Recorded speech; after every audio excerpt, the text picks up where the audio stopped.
नमस्कार साथियों, dream classes में आपका भाई रवि सर इस चैनल में आपका स्वागत है। आइए आज हम आप लोग को कुछ न्यूमेरिकल आप लोग के लिए लेकर आए हैं जो एनसीईआरटी का रहेगा।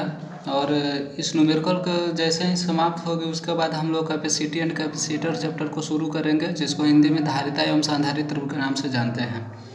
तो आइए हम लोग आगे बढ़ते हैं। बोला जा रहा है यहाँ पे कि एक समान विद्युत क्षेत्र ई, विद्युत क्षेत्र का मान इतना दिया गया है। विद्युत क्षेत्र पर विचार कीजिए और इस क्षेत्र में 10 सेंटीमीटर भुजा के वर्ग के उस पार्श्व के तल वाई जेड तल के समानांतर है, तो इसे गुजरने वाले विद्युत फ्लक्स का मान क्या होगा। देखिए एक चीज़, वाई जेड तल के समानांतर बोला जा रहा है। समानांतर की स्थिति में थीटा इक्वल टू आप कितना लीजिएगा, 0।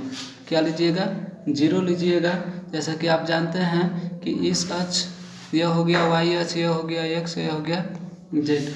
तो जेड एक्स वाई, यदि वेक्टर के रूप में 3 तरह का वेक्टर का सहारा लेते हैं हम लोग। आई लेते हैं, जे लेते हैं, इसको जे मान लीजिए, इसको आई, इसको के, ठीक ना। तो वाई जेड तल के समानांतर है, मतलब इसका समानांतर और इसका समानांतर, तो थीटा इक्वल टू कितना होगा, 0 होगा।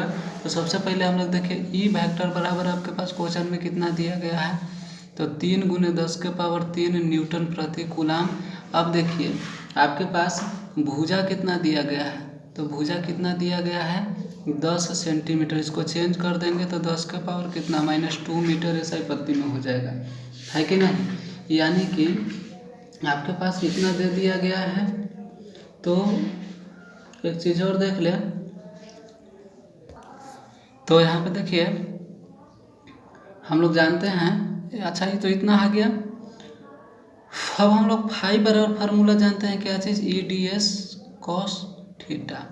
तो फाई बराबर कितना हो जाएगा आपके पास, फाई बराबर आपके पास हो जाएगा 3 × 10⁻3, ठीक है। और उसके बाद आपको क्या है, ये कितना आया आपके पास, तो आपके पास आ गया, जब यहाँ इसको कैलकुलेट कर लेंगे तो यहाँ 10 के पावर कितना होगा, -1। तो यहाँ आप लोग क्या कर दीजिएगा, 10 के पावर -1, 10 के पावर -1, क्योंकि घन के इसका क्षेत्रफल निकालिएगा ना, तो भुजा स्क्वायर, इसलिए इसको 2 बार लिख दिए। और कॉस थीटा का मान कितना, 0, इसलिए क्या दे देंगे, 0 दे देंगे। तो फाई बराबर कितना आएगा, 3 × 10⁻3, यहाँ 10 के पावर -2 को 0 का मान कितना, 1। तो फाई बराबर आपके पास कितना आएगा, 3 × यहाँ पे कितना बच जाएगा, 10 के पावर 1 × 1। तो आपका फाई का मान कितना आ रहा है, 3 × 10, यानी कि आपके पास कितना आ जाएगा, 30 न्यूटन मीटर स्क्वायर प्रति कूलाम। ये होगा कितना, विद्युतीय फ्लक्स का ये वैल्यू होगा। ये होगा क्वेश्चन संख्या 1। अब क्वेश्चन संख्या 2 आपकी ओर बढ़ते हैं। तो देखिए यहाँ पे दूसरा है, किसी बॉक्स के पृष्ठ पर विद्युत क्षेत्र की सावधानी पूर्वक ली गई माप यह संकेत देता है कि बॉक्स से गुजरने वाला नेट आवेश कितना होगा, है कि नहीं। नेट आवेश कितना होगा यहाँ पे बोला जा रहा है, लेकिन इसमें एक आंकड़ा छूटा गया है।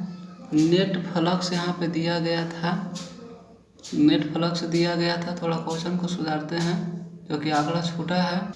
हाँ, यहाँ पे यह था कि यह संकेत देता है कि बॉक्स से गुजरने वाले नेट फ्लक्स का मान यहाँ पे दिया है 8 × 10⁻³ न्यूटन मीटर स्क्वायर प्रति कूलाम।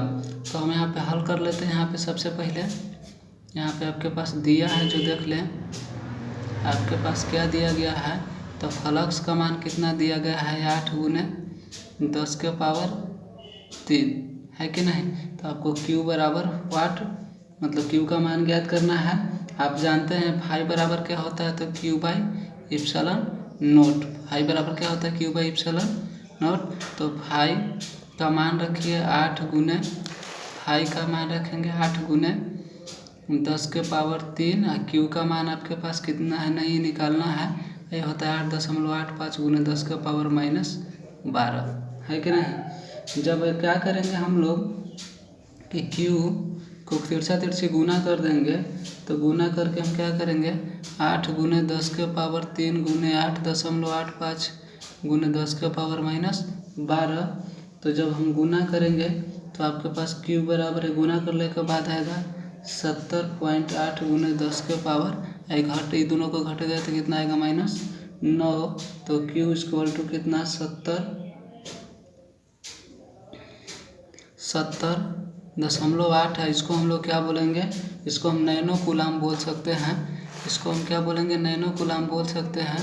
तो Q का मान आपके पास कितना रहा कि 70.8 नैनो कूलाम।